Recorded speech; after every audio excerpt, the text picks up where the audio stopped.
Well, hey there, I'm Joe McGinnis. Welcome to Peace in the Chaos. Listen, I don't know what brings you to this course. Maybe you're sitting in your car right now and you're just trying to catch your breath and anxiety is kind of kicking in. Maybe you've got racing thoughts that you just cannot shut down. Maybe you're up till 2 o'clock in the morning and just worrying about the next thing that's coming up here on the next day. Whatever it is, I need you to know something right off the bat. You're not broken.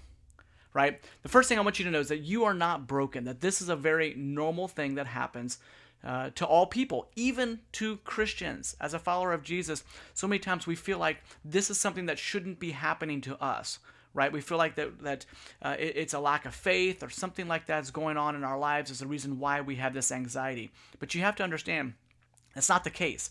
Even though we read verses like, be anxious for nothing, right? We read that verse, and so many of us, we read, be anxious for nothing, and we read through these scriptures, and we start piling on the guilt onto ourselves.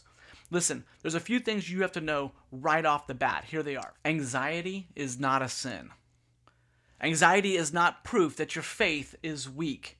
Anxiety is a completely normal human response.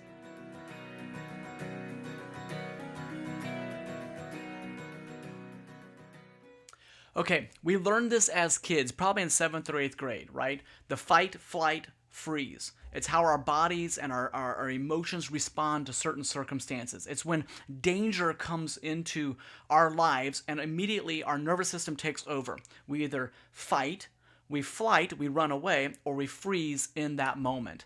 This is actually how God designed our bodies and our minds to work. Now, 100 years ago, it may have been an animal that's coming to attack or in battle or things like that. Today, it's a little different. Today may be a test that's coming up, right? Something that you've got, a big project that you're working on. Maybe it's circumstances at home that are unbalanced and you just don't know what to do with it. So it's a different circumstance now, but our body and our minds react the same way with fight, flight, or freeze.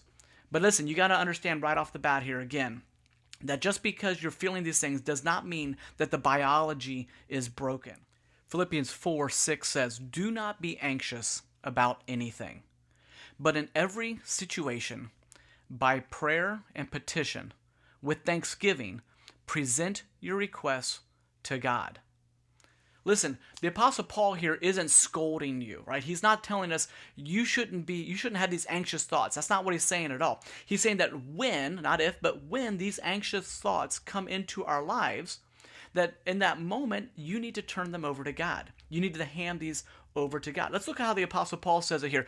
In 2 Corinthians 1:8 says that we are under great pressure, far beyond our ability to endure, so that we despair of life itself. You know what that sounds like? It sounds like a guy who's under a lot of pressure. It sounds like a guy who's feeling a lot of anxiety in that moment. This is a natural response even for followers of Christ. Matter of fact, again, let's look at the scriptures here. Look at the people that we see in scriptures. We've got David, right? David wrote some gut level, raw psalms, where he talked about despair and wanting death even. Elijah, he literally laid under a tree and asked God to end his life. Jeremiah was nicknamed the weeping prophet, right? He was named the weeping prophet for a reason. And even Jesus, our Savior, the Son of God, it says,